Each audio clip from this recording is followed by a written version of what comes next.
Hello, good evening. This is my assignment 3 for module 2 on course delivery. In this in this video assignment, I'm going to talk about my experience and my reflection on this peer supported independent study activity. My course title is Metal Casting and Forming. Under this title, the topic which I have chosen is for forging force estimation. The reason for selecting this topic is because this topic will assume ideal cases.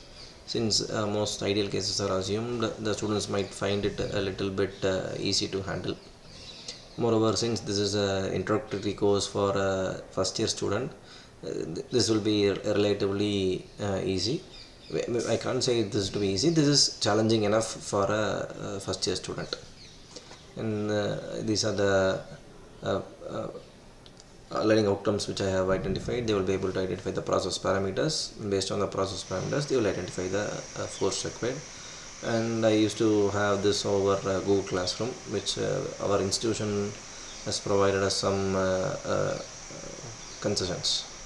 And there will be two types of categories.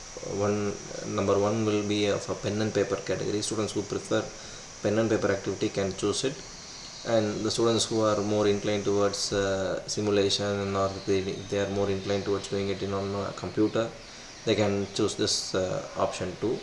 And I have planned this for over 4 classes. Now, this doesn't mean that all the 4 classes will be covered for this particular topic.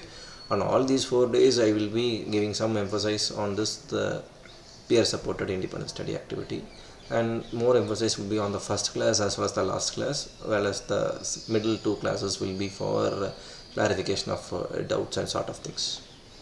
In my plan of evaluation, I have listed it, and here as an reflection, I would like to state that in general, most students initially they were slightly reluctant, but as other students started to coming in and asking doubts, and each one started to mingle among themselves, and it was an engaging and useful activity.